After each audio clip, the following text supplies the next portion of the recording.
The channel of communication between a sending organism and a receiving organism can often affect the structure of the signal. And that's what we're going to be looking at here as we examine physical aspects of communication and some of the interesting strategies that animals use to overcome some of the problems.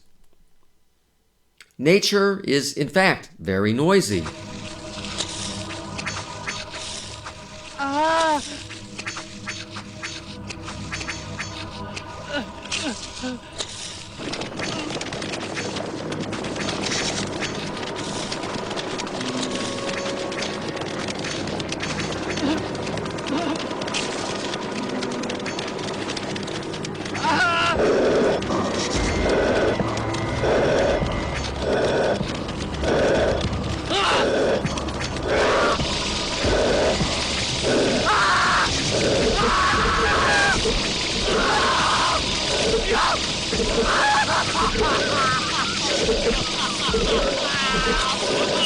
Yeah, it's especially noisy if you have really sensitive hearing. Of course, this guy has some issues. Anyway, noise can greatly affect whether or not you are successful at communicating. So we're dealing with network clutter that interferes with communication. That is what noise is. So there's two aspects of noise in signals that get transmitted over distances, and obviously the greater the distance, the more opportunity there is for noise to interrupt effective communication by messing up your signal. One aspect is attenuation, by which we mean a decrease in the intensity of a signal. So if it's a visual signal, it might become more obscured. It might not be as resolvable, for example, as if it were closer by. And various physical properties of the environment, shadows and things like that, or bright lights hitting it at the right angle would be types of noise that could interfere with that signal. Obviously, I think that it's easier to think about this kind of thing more in relationship to acoustical signals when we're dealing with noise. Degradation is our second problem here. The degradation of a sound means an actual change in the physical structure or the fine details of the signal. Now, if there are communicative properties that are conveyed within the fine structure, like individual recognition type of elements, species identification, all kinds of things like that, whether you are reproductively receptive at that particular time or not. And those fine details get obscured, then the signal is going to get all messed up and the receiving organism might behave inappropriately, if they can even understand what the signal is in the first place. So these are two properties that can really greatly affect communication: attenuation and degradation.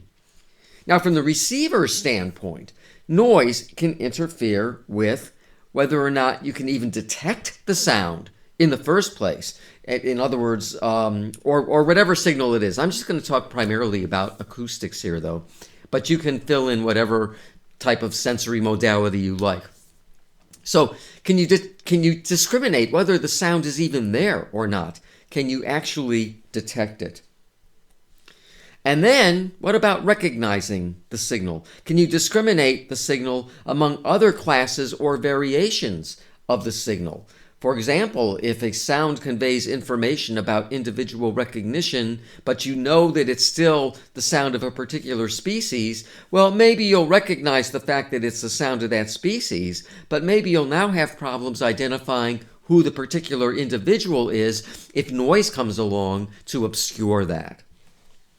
So if we look at the relationship between our two aspects of noise and these two receivers' tasks, detection and recognition, we can portray that pretty easily in a 2x2 table.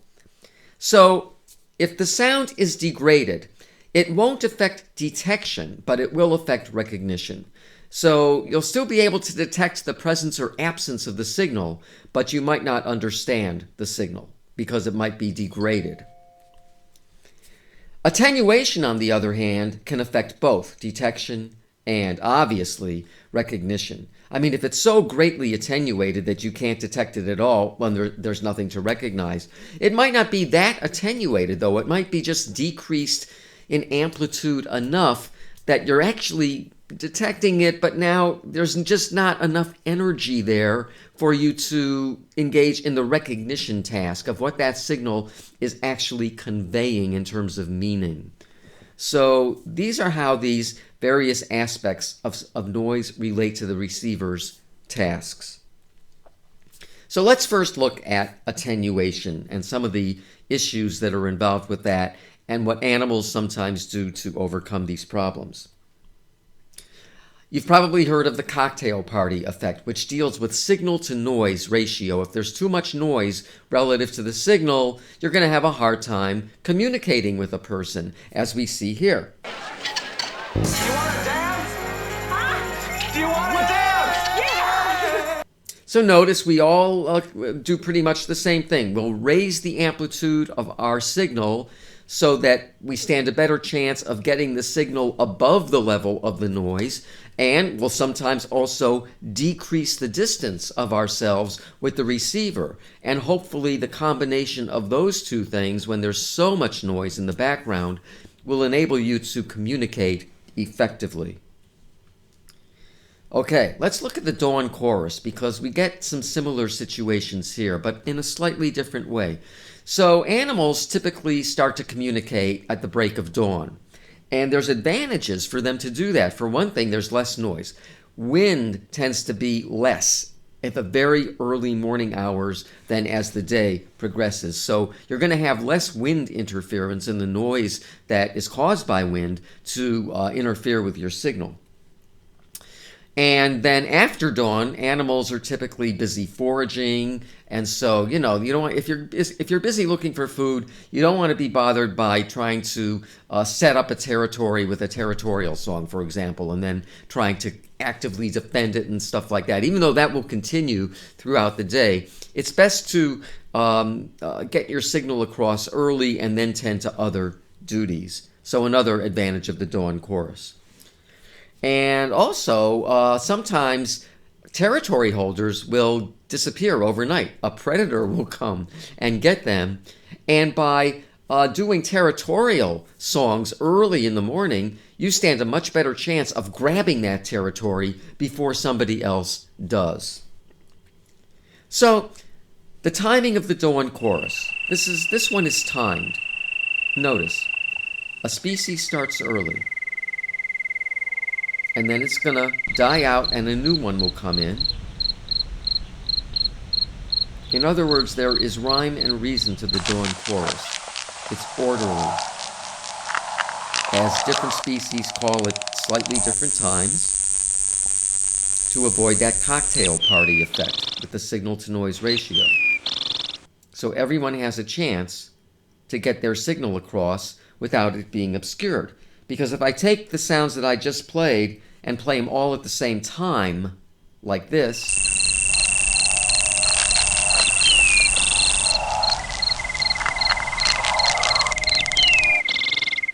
there's just too much going on at the same time. And obviously the ones that are going to be calling louder, and some will adjust for that, are more likely to get their signal across.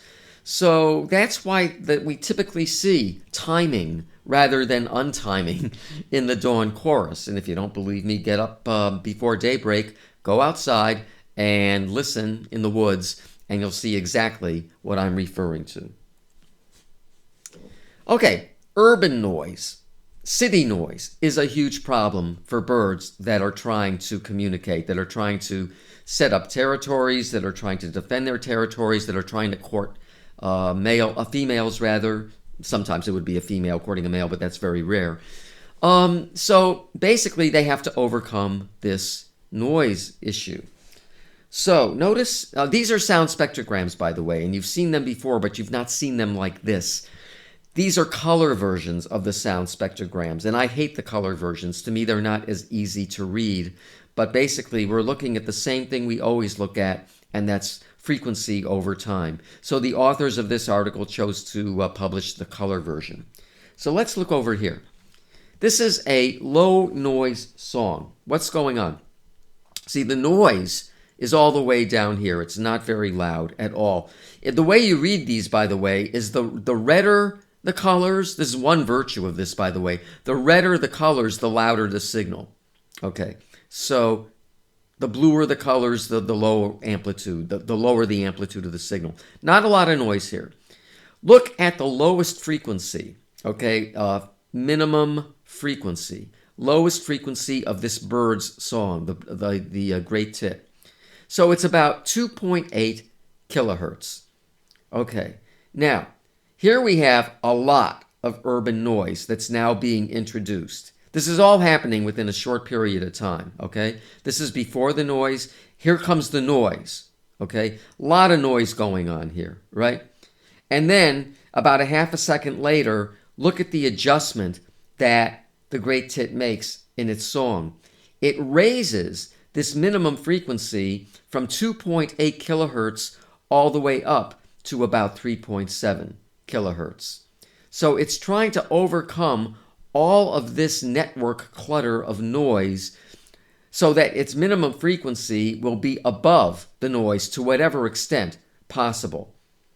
And, you know, there's only so much it can do in terms of raising that the frequency rather, but nevertheless, it can make at least some adjustment, and that's exactly what's going on there. And we see the same data from the same experiment, rather, that are plotted here. Pretty much the same data, actually, only over a number of different birds. So we're looking at song frequency and increasing amplitude. So we have lower amplitudes down here, higher amplitudes here, and you can see that as the amplitude increases, that's just the average line there, then the birds are adjusting that minimum frequency upward. See, there are more that are calling at this upward range as the noise increases. Down here, there's less noise, so there's calling below that line. Okay, so a very straightforward correlation. Now, birds try to avoid traffic noise because, again, traffic is very, very noisy in an urban environment. Well, this is an interesting experiment that was done having to do with that. What the experimenters did was to go to a desolate area in Idaho and create what they called a phantom road because there was no physical road there. Their road was created by placing loudspeakers at various locations. So there's a loudspeaker, loudspeaker, loudspeaker that are broadcasting traffic noise at varying amplitudes. The reason they wanted to do it this way was so that they could precisely control the amplitude of the noise, how loud the noise was along this road. And then they had a control group over here, so very low amplitude levels and not along a pathway. So that's just the control. And what they're basically doing in terms of data collection is counting the number of birds that are in the area of where the noisiest areas are from the phantom road relative to the control area over there. So they're simulating real traffic noise and controlling for other variables by doing that. In other words, visual variables. Again, they're kind of like in the middle of nowhere doing this. If they did it in a city with real traffic, there's cars, there's pedestrians, there's all kinds of other things going on that could keep birds away from the area additional to the noise. They wanted to look at this just in terms of the noise alone. So they looked at a whole variety of species during the migratory season, and they were interested in seeing how many birds were present around the Phantom Road in particular. That was the main area of interest, as decibels increased from the loudspeaker, as the noise got louder and louder. So you can see at the bottom of this row of graphs, column of graphs rather, we have our increasing amplitudes from 35 decibels all the way up to 60 decibels as we look at all these species here, and the same with these species here and these species here. So let's just look at a couple of these. This is collapsed across all species, so this is averaged. What you can see very clearly is as the amplitude increased, again, this is increasing amplitude, right? the number of species that were around that area of the Phantom Road decreased. The louder it got, there were fewer birds around that Phantom Road. They were moving off in other directions. Looking at a couple representative species, I mean, the yellow warblers almost went, some of them went down to zero, actually. They avoided it entirely. Robins, tremendous decrease relative to the robins here at the lower amplitudes along the Phantom Road. Same with the chipping sparrow and cedar waxwing. Oh my God, they want nothing to do with the Phantom Road. Okay, orca, so-called killer whales, are faced with the same problem when vessels are overhead of where they're swimming, creating all kinds of engine noise, and they're trying to signal other orca. So they do something along the lines of what the great tit did with increasing frequencies, but they're doing it with amplitude. They're making their calls louder to compensate for the loud vessel noise. So here we see there's no vessels overhead, just a steady amplitude. But then when there's a loud vessel overhead, the orca is increasing its amplitude significantly, trying to overcome the noise. Again, it's a signal to noise ratio, like us talking louder in a very noisy party. So background noise, as the background noise increases, so does the amplitude of orca's call. It just keeps going to the point where orca can't call any louder. Of course, the noise can't get any louder either. So they're just increasing decibels by 1 decibel, not doing it by a whole lot. But it's interesting that even with these tiny increases in decibel levels, the orca continues to adjust its signal accordingly, meaning they are very, very sensitive to increasing noise levels in terms of trying to get their signal across. Now, noise can also affect pair bonding, it turns out. And this is an experiment that was done with bonded zebra finches. So, the pair bonds have already been established. Here we have the male, who's the mate of this female. And here we have another male who is a non-mate. Okay. Now, the female's put in this test situation. It's an approach test. And she has to make a decision about which bird she wants to be close to under 2 different conditions. So, no white noise is being broadcast. No noise. She goes right over to her mate, and she stays there. Fine. That's pretty much what you'd expect. But what if you play white noise? White noise, by the way, is just about all possible frequencies that we can hear that are played at the same time. White noise sounds like that. She goes to both males. It's like the pair bond doesn't even exist anymore while that white noise is present.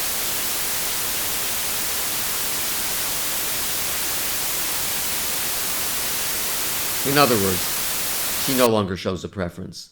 So it's basically eroding the pair bond. Also, what about when a bird is at an increasing distance from the sender of the signal? Well, it turns out that, again, in another study with zebra finches, the male will increase the amplitude of his signal to overcome the distance factor, which I'll simulate right here. This is just simulation. So there's the male over on the left. There's the female, and he's going to call. And as she gets further and further away, the amplitude of his call increases. That's basically what this study reported.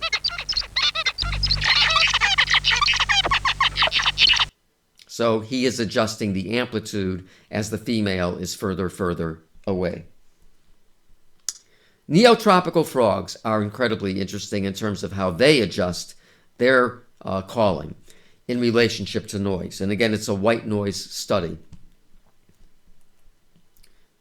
So there's our white noise. By the way, I've decreased the amplitude of the white noise for our purposes So what the experimenters did was to extend the duration of the broadcast of white noise each day to see if it would affect the timing of the frogs' calling behavior, whether they would actively try to avoid competing with the white noise and delay their onset of calling till the time when the white noise actually ended. So what the researchers were doing, simply counting the number of frog vocalizations before the white noise was broadcast, during the white noise being broadcast, and then after the white noise was shut off. And here are their data in the different situations. So the bar indicates the broadcast period of the white noise. So in this initial condition, while the noise is on, the frogs are not vocalizing. These are the number of vocalizations. Okay, so they start a little bit there, and then they increase the number, and then they've had enough to say, and they shut up. Now notice here, the researchers are extending the white noise. And notice what the frogs are doing. They're delaying the onset of their vocalizations. Extend it even more, and the frogs delay even more. Extend it even more, and the frogs are delaying. Now here we are seeing some vocalizations here, but most of them are occurring once the noise ended. I mean, at some point the frogs are going to get frustrated, and they have to vocalize. So you'll see a little bit there. And then finally they extend it even longer, and you have some trying to, they figured out when the white noise is going to start now. The frogs are pretty smart. So they try to get some calling in before it starts, but they are overlapping. But then, very little during the white noise. But then as soon as it goes off, we have a huge onset again of vocalizations. So these frogs are very clever. They are timing when they're actually calling to avoid overlapping with the white noise to whatever extent possible. And this is interesting because there are some animals that try to actually use noise to jam the signals of predators. And that's exactly what's going on with these moths that are trying to jam the bat echolocation clicks, because bats use echolocation to actually locate and then capture and eat the moths. It is basically a predator-prey arms race as described in this video.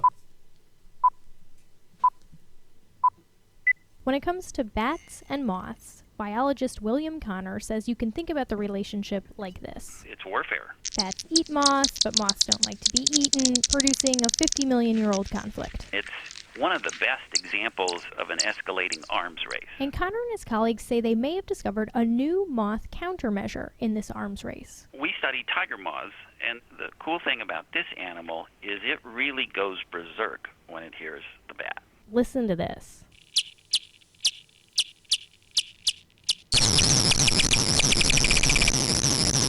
And so the question was, why a moth would answer an acoustic predator.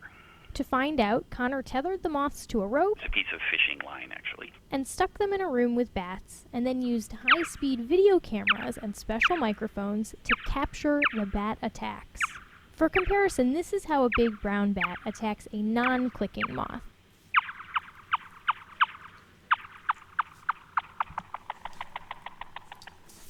You can see They come with a natural catcher's mitt. You'll see the last one actually catches the moth in its wing, transfers it from its wing to its tail, and then from its tail to its mouth, eating them on the fly. So if that seems like a hard maneuver to escape, some insects have come up with a workaround. Some insects, when they hear a bat coming, they drop. And in response, some bats have figured out a way to field the drop. The little red bat that we've videotaped makes a basket with its tail membrane right under the dropping insect. And so by coming in and doing this little circus flip, he defeats the dropping mechanism. Okay, that's a little history of the moth-bat arms race, but what about this berserk clicking tiger moth?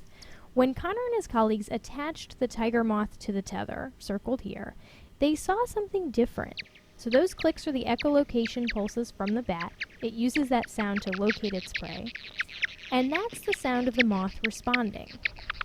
And that is the bat missing the moth. They didn't get better with time. They always had trouble catching the prey item. Now, in this video, the researchers silenced the moths by taking out that clicking organ. And then the bats captured each and every one easily. So clicking moths were hard to catch, silent moths were easy to catch. And the hypothesis is that the clicks are interfering with the bat's sonar. It's like jamming radar for a guided missile. Just how the clicks could jam sonar isn't clear, but Connor has a few ideas. One is that the clicks function as false echoes. It would give the bat multiple acoustic images in space. The other idea is that the bat can't tell when the echo arrives. So it would be like having blurry vision. It's not clear if there's a counter mechanism to this counter mechanism, but Connor's student Aaron Corcoran is spending the summer in a high canyon in Arizona, watching the skies for a bat that can defeat the jamming. And even if he doesn't find one, it's probably safe to assume the war isn't over. So, prey species are constantly trying to evolve strategies to avoid being eaten, which then forces predatory species to evolve strategies to overcome that. It goes back and forth and back. It's a never-ending evolutionary arms race. And so here you can actually see some sound spectrograms of these clicks. So the top one, non-jammed bat clicks, and you can follow along with the green line that's going to come across the screen.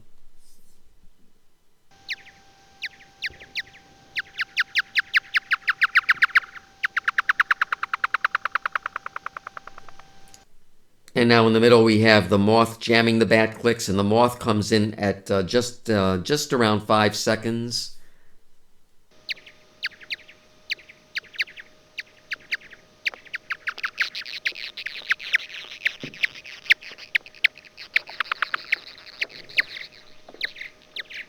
And just to enlarge that one area down here at the bottom.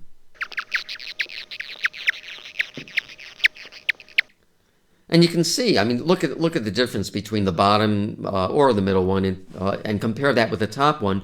So on the top one, we have the nice clean clicks, and there's no clutter. There's no network clutter there that will affect the echolocation clicks of the bat. But then, we see the moth coming in, and just look at all the noise. You can just see it right there in the sound spectrogram, as we did earlier with the urban noise affecting great tits. Now, some animals are clever enough to actually use natural objects to help amplify their signals. I mean, that's quite amazing. And we see that, I'm going to show you 2 cases of that, one with a Borneo tree hole frog. And so what they do is go into tree cavities to actually call, capitalizing on the resonant frequency of the cavities.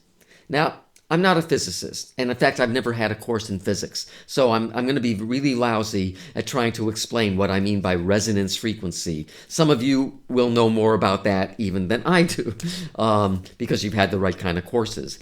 Basically, what it boils down to is any kind of object has certain vibrational properties, and it's the frequency at which these vibrations occur, because sound signals are basically vibrations in terms of disturbances of the medium, air or water, for example, that convey a signal.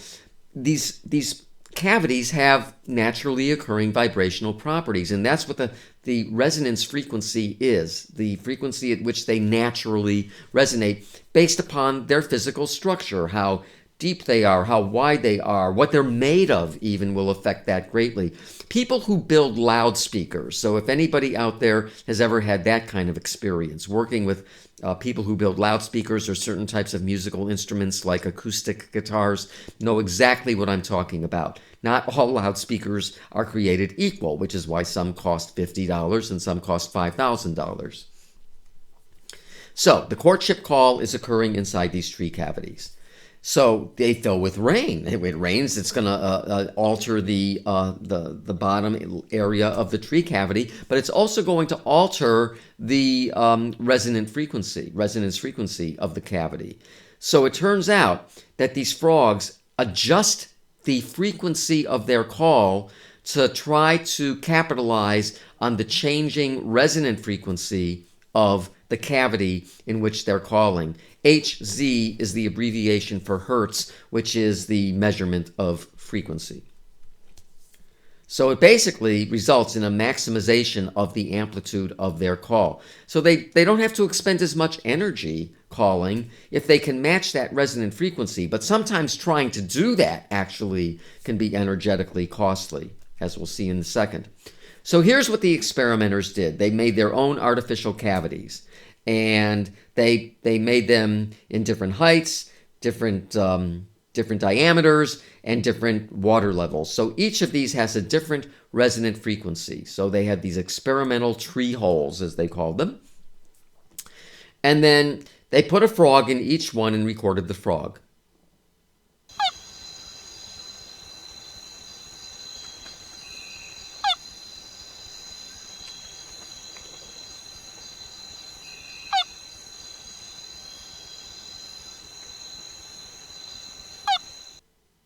So that's the frog before before the frog made any adjustment with the resonant frequency. I mean, the frog's already in there, but it hasn't figured out that it has to make the adjustment yet.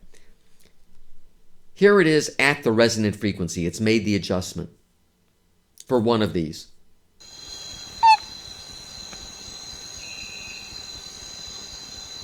Notice the higher pitch, higher frequency.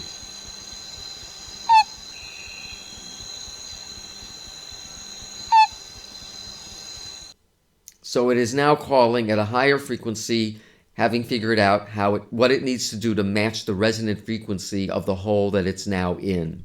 And by the way, they have a very wide range. I'm going to play you just one note from each of the resonant frequencies that they are capable of uttering right here.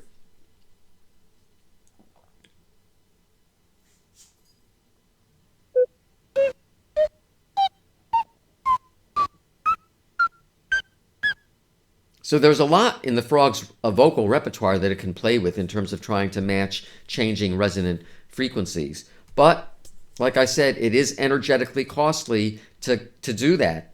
You're calling at a comfortable frequency, but then you realize, well, it doesn't seem like the signal's loud enough, so now you're going to make the adjustment to the resonant frequency. And that is, for a frog, that is energetically costly. It turns out that it pays off because females are attracted to the calls that are louder in amplitude. So we have, obviously, frogs gather in groups in their respective holes, and they're going to be all calling around the same time. The female is going to choose the ones that are calling louder.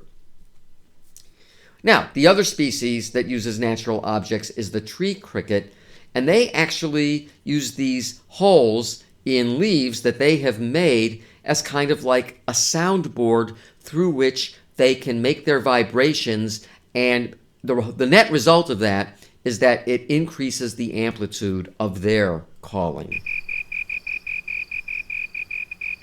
Each hole, cut to the same pear-shaped pattern, serves the same remarkable purpose of magnifying the sound made by the slender tree cricket that shapes them.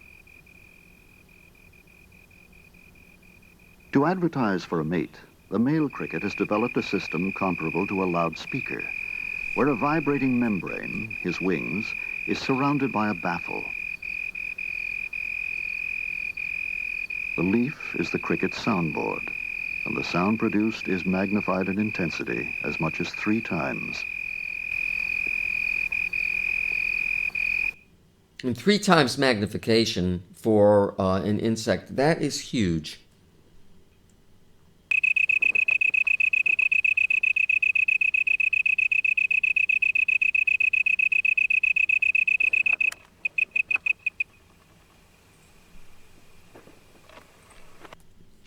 Okay, now let's look at degradation.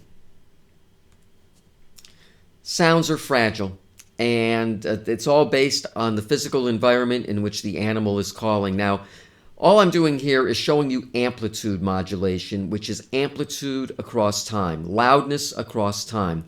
Notice that this is a pure tone. There is no amplitude modulation. It's always at the same level. In other words, what you're seeing here, this is, oh, by the way, it's an oscilloscope version. So amplitude over time. So it's not a sonogram. And this is basically the sound right here. And there's no fluctuations in it. It's just perfectly steady across time. And it sounds like this. Like I said, a pure tone. But you know, you start playing that in different environments where the sound is bouncing off of objects every which way, or it might be echoey, and you get changes now in the physical structure of the sound in terms of its amplitude modulation, and now it might look like that and sound like this.